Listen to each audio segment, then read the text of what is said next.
Yes, tuli ku KSTV. This is your family friendly station. Nkwaniriza ku program Manya Omusumbawo. N'olunaku olwaleero tuzze lunaku luluno lulungi nnyo, embeera y'obudde nnungi, wabula nga nkulamusaako gwe wenaatulaba okuviira ddala gye twatandikidde ku makya mu Command Your Morning paka we tutuuse ku eno program Manya Omusumbawo.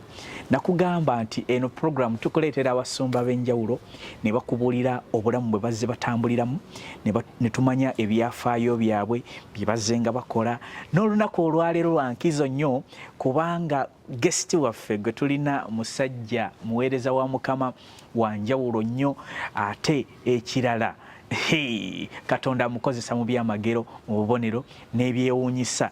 Sigenda kumwanjula wabula gwatulaba tugenda kukyusaamu mu lulimi kubanga musajja ava saidi zeewala ddala yalinnya nnyonyi okujja wano e Uganda, ava mu saidi ze Nigeria.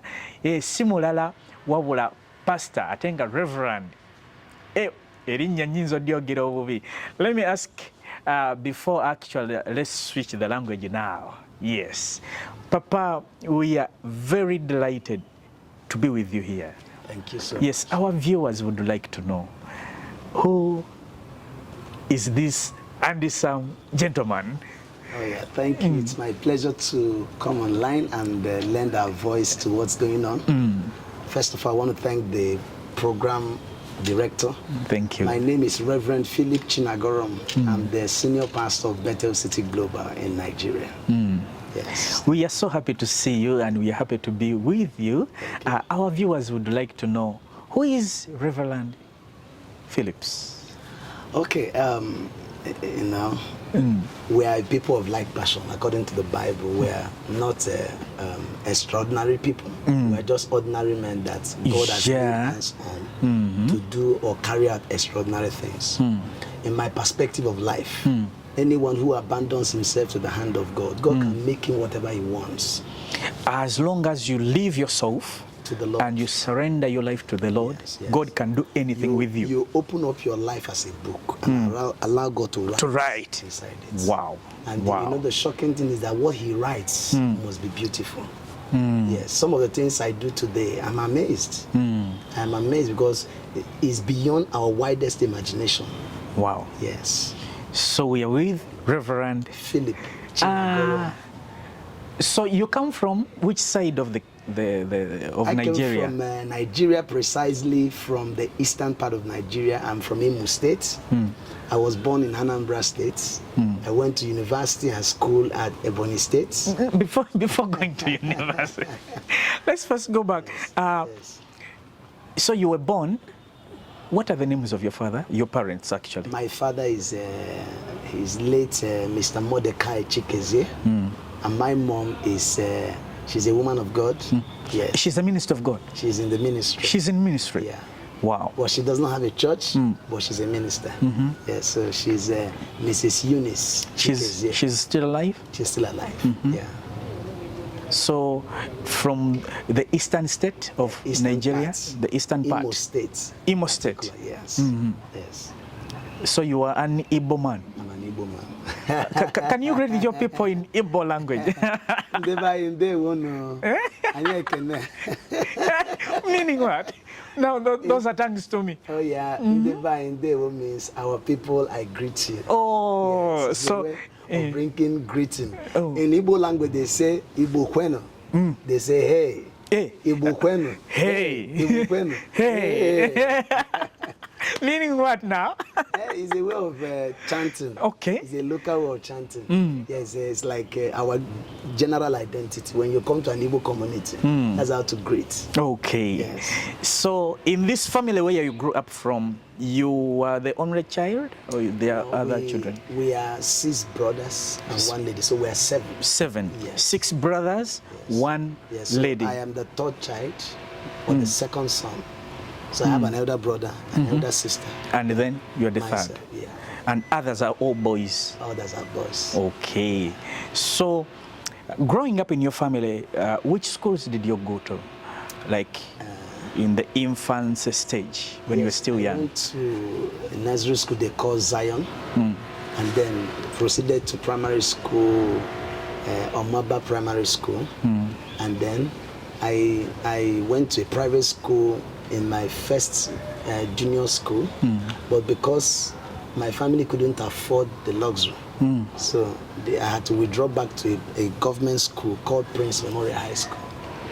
Yeah. So do you have, for instance, here in Uganda, in primary schools, especially government schools, we get free education? No. Is it also there? No. In Nigeria, it's not. Government schools are very costly.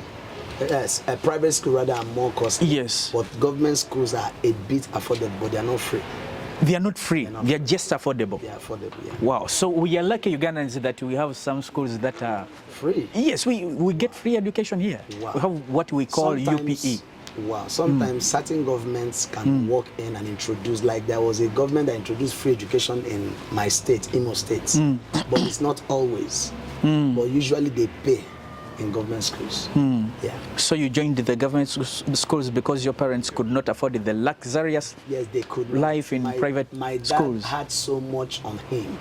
He's a caring man. He's someone that thinks about others. So he has other brethren, as the children of his own brother, who was late as at then. He needed to make sure that they are all carried along, so the weight was so much. So he told my mom, if your children can't go to government school, you take them out of school. So that was why I was withdrawn from government school. From the private school? Yeah, from the private school. To the government. Yes, and I could see the efforts. He made so much efforts. Your but papa? It was not, yes. He made so much effort, but there were no resources. So one of the things that makes my story very interesting to me and to any other person who cares is that we were not born with golden spoon. I am not doing this because I was sponsored to do that. I'm not in ministry because I have good luxury. It was God picking somebody from the scratch, from nothing to the place of significance. So I used to talk to any young man who cares. It doesn't matter where you are. Your background is not why your back is on the ground. Yeah, so where you are coming from has nothing to do with where God is taking you to. Very, very instructive. So I took my life from nothing. In fact, at a point of my life was so bad. At home? In the family, it was in the family. Bad. We couldn't afford 3 square meals. Really? We couldn't eat 3 times a day. A day? It was hard. So when you are hungry, you hear your dad say, that's how this world is. Take extra cups of water to gauge. Because there's nothing we can do about that. It was that hard that you set out in the morning, don't know what to eat in the night. So at a point, I struck a deal with God. I said, if you make me great, I will not hide my stories. Yes, if you make me great, I will let every young man who is struggling in the street out there to believe that he will make it in life. It was my motivation. And there was no sign of today. I didn't know something like this was coming. I had it in my spirit, but it was not clear. Yeah. So struggling in life, someone would like to know, after like you went to school, you studied, but before that, we are seeing Reverend Phillips. Yes. In your childhood stage. Yes. Okay. I had a lot of childhood experience. And first of all, I usually would say that my exposure to ministry stole part of my childhood and teenage life. So I usually tell God that He's owing me my childhood and my teenage life because I gave my life to Jesus as early as 9 years old. 9 years. Yes. And I was getting into the gospel, into the faith, and going into the gospel. Now the foundation is that I was born into a Christian home. At home? At home. You Protestants or Catholics? We were Protestants. Pentecostals. That's what we're called. Now, we were born into a Christian home, but I knew about the Bible. I knew about Jesus. I've always made effort to be born again. I go back, I make effort, I go back. So as a child, I knew the Holy Scriptures. I knew God. But I completely handed my life over to God at the age of 9. I have something to say in that area, but time will not permit us, so it's for another time. So I became fully aware of my faith at the age of 9. So from that moment, God took over my life. I couldn't keep counts of my childhoodness or my childhood age. I became zealous to God. But life before then, like I said, we were six boys. 6 boys and one girl. And one girl. I happened to be the most stubborn child at home in my family. Like how? I was stubborn. I was troublesome. You could get any 2 days that pass without me spoiling something. I was a nuisance. At home? Yes. I don't know what I would say. I was born with nuisance value. I was troublesome. I could beat anybody. Really? Yes. I could beat anybody. I had pride. Even your elders, the elder brother? Everybody avoided me. I don't beat one person. I beat a team of people. Are you for real? Yes. So our maid who was in the house was one that prepared me. He will be calling me in our language, Apunwa. A strong guy. Yes, Apunwa is a strong boy. So as he's cheering me up, something will come up. She's a girl, so she would call you Apunwa. He's a guy. He's a guy. Yes. So as they call me Apunwa, Apunwa beat him. Apunwa slap him. The thing will come upon me. And you will slap everyone? I'll slap everyone.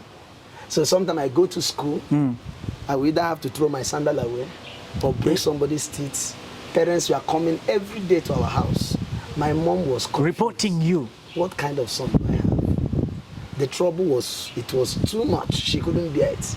So I could recall that she kept crying to God, please, lay your hands on that boy.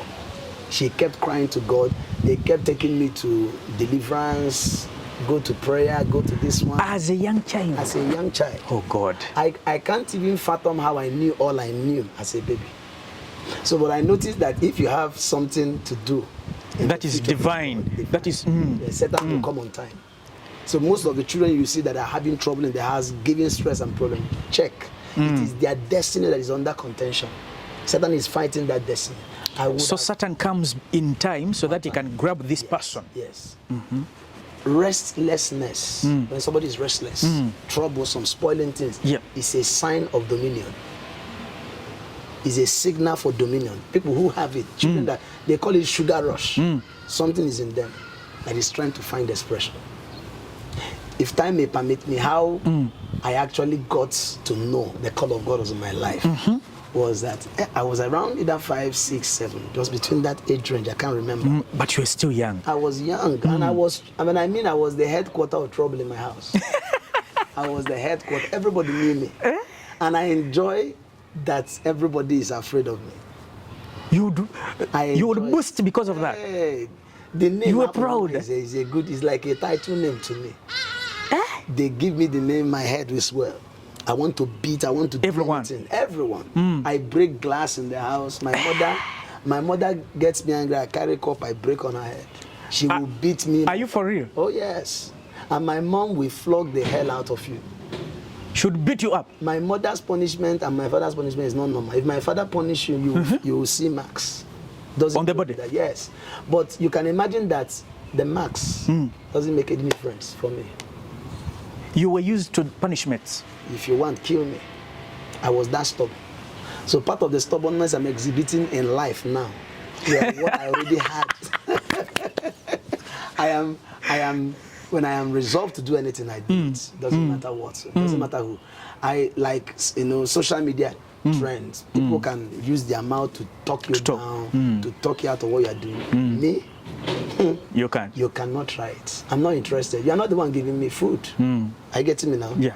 Anytime I am sure of my conviction, I don't care what you call a secular opinion.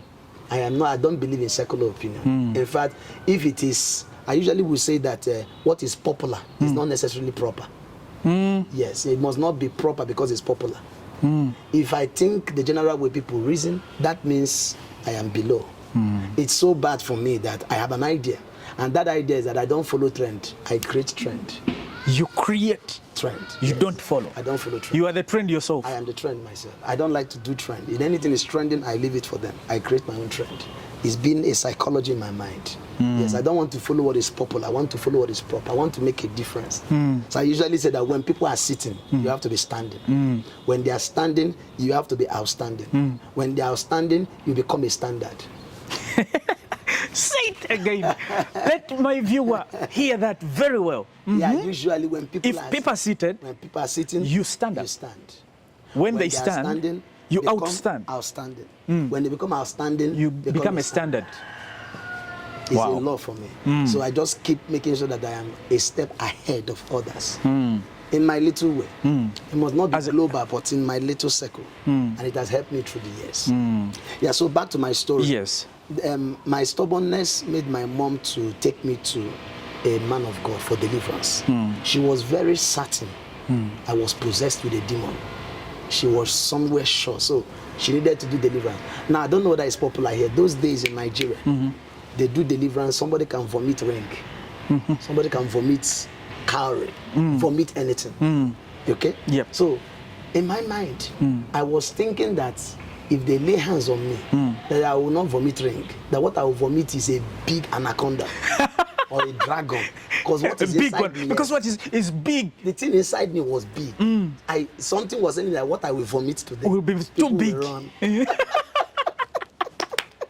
So when we got there, the man of God is Archbishop Mike Chukudum. I give it to him. Those early days of our ministry, the pastor of Rock of Fire ministry, those days. So we went to the place for deliverance. I was downstairs. My mother went up and stayed for a long while. By the time to meet the man of God. Yes.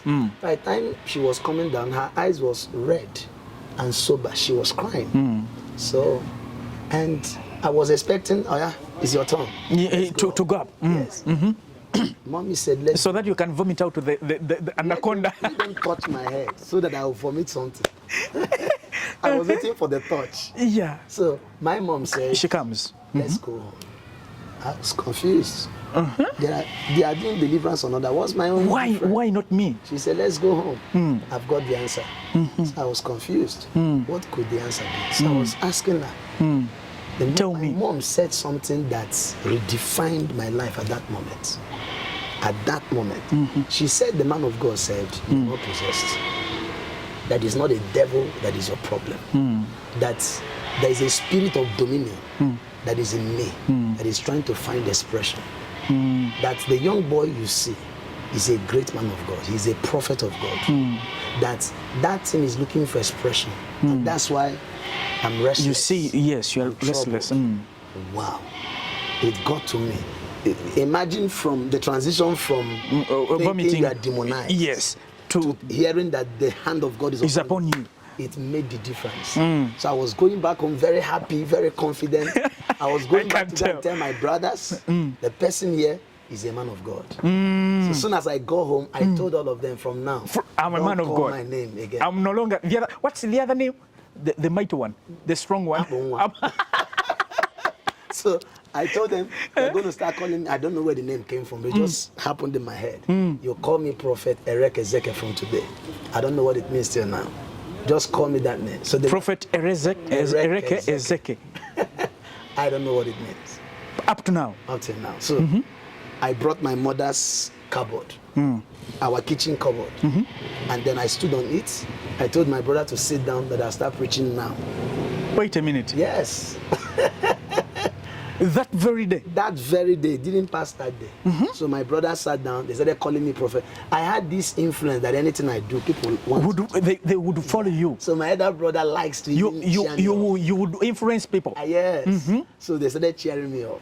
That was it. That's it, prophet. Yes. That's how the call triggered.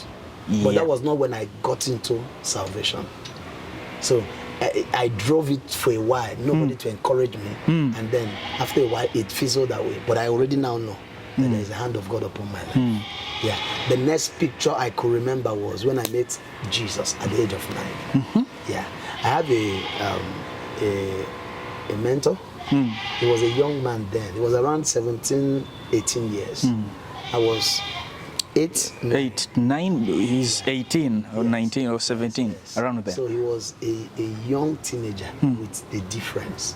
Those days we go to church, I look at him, I like his gap teeth, I like how he smiles. So he was like a model to me. I just fell in love with him. His name is Pastor Joshua Bigland. He's currently in South Africa. He's a pastor there. So I started looking at him, started liking him, started getting passionate. I need to say this to leaders. Leaders are models. Yeah, they are models. So you have to carry yourself with that. And there are people out there that what they need is just an extended hand. From the leader? From anybody of influence.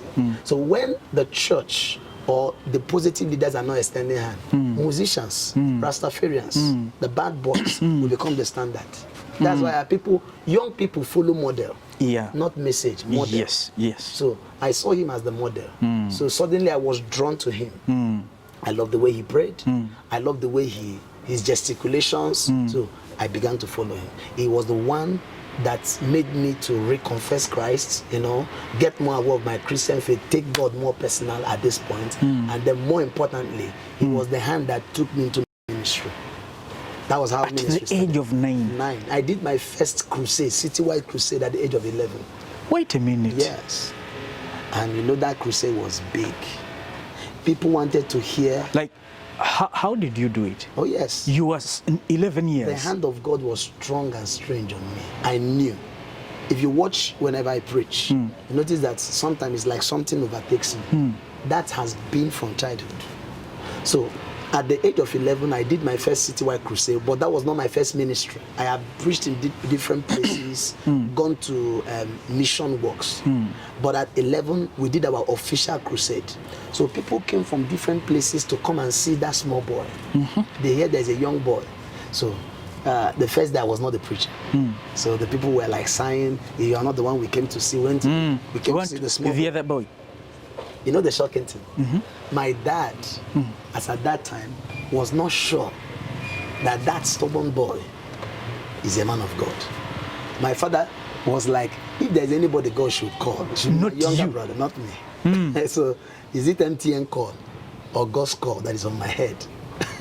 So Dad is asking? Yeah, he's not sure. So now during my crusade, my father had to sneak in. Into the crusade, yes. In the crowd. He sneaked in at the back. I didn't know he came.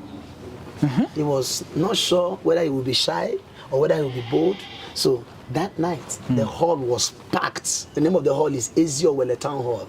It's in Mpo, somewhere called Mpo in Onitsha. Yes, Eziowele Town Hall. I can't forget that hall. That's where I did my first crusade. And even though there were a lot of fights that I shouldn't do the crusade, we went ahead. And did it? Yes, we did the crusade. So that night, as soon as I took up the microphone, they were like, let's see. Because I was small, I was short. And then suddenly I started talking. The presence of God just walked in. Wow. Everybody stood up. People started shouting. The word was too much. The wisdom coming from my mouth was beyond me. The people were surprised. What's going on here? Is this a boy? They said the voice is the voice of a man, but the face is like a child. Are you sure? He's not a man that didn't grow up. You know, that kind of, we were not sure. The power of God, the wisdom of God was so strong. After the meeting, my father jumped out from the back, carried me on his head, and was running around. Said, "This was proud. Is my son. It's my son. It's my son." Wow. I gave birth to him. So my father was so proud that day. He was so happy. So that was his first time to see me publicly ministering. So he started, believing, giving me little opportunity, because it was tug of war to go for evangelism then, or to go for mission. But that stubborn part of me will not permit me not to go. So he said, I shouldn't go, I'll jump the fence. And you go? I'll go. I come back, I receive the beating of the day, the next day I go again. So at this time he started giving me the little space. So that was how this whole stuff started. So you were ministering at the same time in studies? I was in school. In school? Yeah, so what I used to do was Monday to Friday, sometimes Monday to Thursday, I'm in school. On Friday, I've traveled. There was no weekend I could remember that I didn't go for mission. From my 9 years old till 17 years. There was no weekend I could remember. Sometimes I have skipped an exam before because of program. I went to the teacher, I had a program in Lagos, and I explained to her, can I write your exam before the time? So I can. She said, yeah, no, it's not possible. I said, then I have nothing to do. Program. I don't recommend that for anybody, but that was the seed that was in my heart. God first. Yeah, God first. So we have to do maybe Sunday night to come back on Monday morning to go to school. So I was combining school and ministry, but my dad played a key role. God bless his memory. My father helped me so much. I can't deny that. My father kept dragging me to the balance because childish mind. I wanted to die for Jesus. I want to kill myself. He kept dragging me to the balance. He told me I must go to school. In fact, it was because of my father I was able to drive through the university. Wow. Yes, he insisted I must give him certificate before I go into ministry. So my father helped me so much to bring that balance that was needed. Yeah. So, as a kid, you're ministering and you are in school. By the way, have you ever played, not praying, playing? Playing? Yeah, like before this time, I already told you, I was playful. When I gave my life to Christ, that childish part of me wants to play. Okay? Wants to play. Sometimes I play. Like which games? Football. There's one we call cassette ball. Cassette ball is, we use the bottle, the cover of a bottle, to create a football pitch. Okay? Like how? In Nigeria, we call it cassette ball. I don't know what that is here. And then there's this one they call rubber. How is that one? This rubber band, you use it to to hit a bunch of them. Okay. Oh, yeah. So those games, I love them. I was drawn to them. But this time I want to go to that direction. I have a program.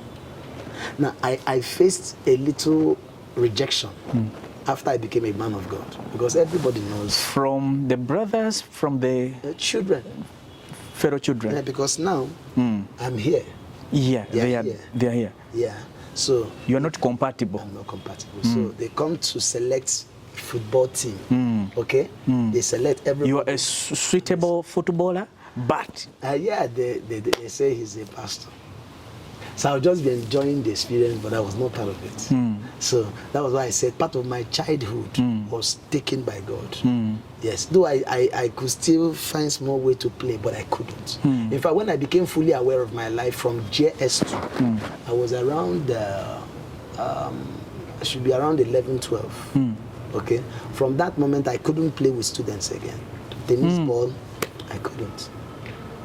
Because of ministry? Ministry. So the moment there is this short break in school, I'm inside the class preaching. Or I am behind the chemistry lab doing what I call discipleship as a child. So every day was meaningful to me. I usually do what they call, I preach in government school, there are many. So they do assembly. They assemble in the morning. So I preach in the assembly to the general school sometimes. And then during break time, I'm inside classes, class by class, or personal evangelism. After school, I organize a team of people who are going to pray for like 30 minutes, 1 hour before we go home. So my routine became the gospel as a child. So it made me that I couldn't play with people. You understand that? So people started avoiding me as a man of God. He says he's a pastor, so leave him alone. You greet people, they run away from you. So I don't know why. Wow. It was a funny experience. Yes. So from there, what next? What happened next? You are 11 after making the other first crusade. Yeah. You continued? I continued the ministry. For the next 5 to 6 years, I was consistent, going from one program to another program, and you know, I was growing. It was growing, not just me. So, and I started gathering young people. A time of my life in Omaba. Omaba is where I grew up. Yes, I had a team of young children that were doing great exploits. In the kingdom? Oh my God, we raised children that couldn't walk, lay hands on them, they walk. Pray for people that couldn't conceive. We were 12, 13. Lay hands on barren women, they conceive. Pray for lame people, they walk, blind people, they see, as kids. So what I did was, I started gathering these young children, and I would put sufficient fire in them. Sometimes we pray as much as 5 hours. As kids? Yes, kids. So they gave us a name, Children of Signs and Wonders. So I gathered them together. You mean there were signs and wonders? Oh, at a young age. We stopped thinking like kids. We took it to the next level. The madness was at another level. The passion was felt. So we became the standard of children around that vicinity. So I would take them to night vigils. We'll pray all night, lay hands, see strange move of God. The power of God was too strong then. Okay? So I was doing that with a team of people. Then in the school too, I was organizing another group of people in school fellowship. So it was about leadership. I need to pause and say something. You cannot be what you are not becoming. You cannot be what you are not becoming. That means that whatever you will be, you must become. Yeah. I am not feeling any different now than I felt then. Nothing. The difference between what I'm doing now and what I did then is amplitude.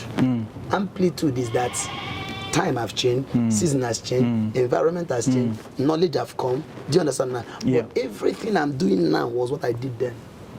I was always a leader. So you can't expect in the next 20 years to be a different version of you. Anything you are now is what you will be. If you don't like what you are seeing in your life, you have to consciously change your gear. Now, not tomorrow. Intentionally. If you will be poor, the seed of poverty is in you already. What you will be at 40, you will see at 14. Do you understand now? It's as simple as that. So it begins to show from childhood. Since that moment, I knew that I am not an ordinary student. I don't talk in the class. When I walk into class and I sit down, the people around me will stop making noise. Because my value and my personality will drag them to be calm. Sometimes they get uncomfortable, they leave my seat. They leave that line and move on. Okay? So it was my routine. I was raising this young kid, put sufficient fire in them, they pray. We go to evangelism. We do what we call morning cry. I don't know whether you do it here. Morning cry. Yes. Early in the morning by 5, we go 5. with my megaphone, preaching in every. We preach street to street, house to house. We did personal evangelism. I did bus evangelism. In bus evangelism, I enter from a distance, another distance. When I'm done, I come down, enter to another one, get back again, enter, go back, just preaching. I was literally mad. Literal. And it wasn't just about me being mad. I did everything to put that madness in people around me. You can't stay or hang around me and you don't contact what I have as a child. I was contagious. I was like venereal disease. Like COVID. No, I was COVID. Yeah, that's the best way. If you come around me, you greet me, you will catch what I catch. Wow. You will. I don't like it that people are at ease. When they are close to you. No, you cannot. You have to wake up. So I became a standard. You know, in school, my principals respect me. My teachers fear me. Teachers. They are flogging other students. The moment they set their eyes on me, they say, Pastor, you are not one of them. Those days, our senior students go to junior classes to flog people just to exercise power. So they come to the class, they cite me, they say, Pastor, please come out. They can't flog me. The first teacher that publicly flogged me, I cried to the Lord. They sacked her out of school. The teacher was fired. She was fired out of school. And the day she was to flog me, the whole students came out. To witness. They were like, what? She's flogging pastor. Wow. And the woman is stubborn. She's a left-handed woman. She insisted, what do you think you are? You could see that she was forcing herself. I get, what do you think you are? Who do you think you are? And then she flogged me. I cried. But that was the last time she was in school. Wow. For today, which words do you have for parents raising up their children? I have a word for parents. Number one is don't lose hope on that child. I want to use my mom as an example. My mother fought through to bring birth or to give birth to what I am today. You are their first intercessor. Pray for them. Speak words of faith. Command heaven on their behalf. Keep telling God that these children are in your hand. Abandon them in the hand of God. Our children shall be taught of the Lord. That's what God said. Then I have a word for young people. That's more important. Tell them. Yes. There's what we call self-awareness. The earlier you take hold of your life, the better for you. The future is here. In fact, I usually will say that what people call future started yesterday. So that you stop expecting future. Future is an illusion that will never happen. Yes. So future is now. So that you want to be, start becoming. I call it metamorphosis. You need more forces for metamorphosis. Okay? For you to transform, you need more energy. So be aware of your life. Start now. Look up to someone that you trust. Someone that you love. Are you hearing me now? And start modeling the person. It may not be easy. The person may not even like it. They may not accept you. But keep pushing yourself forward. And then suddenly everything will change. Wow. Yes. Wow.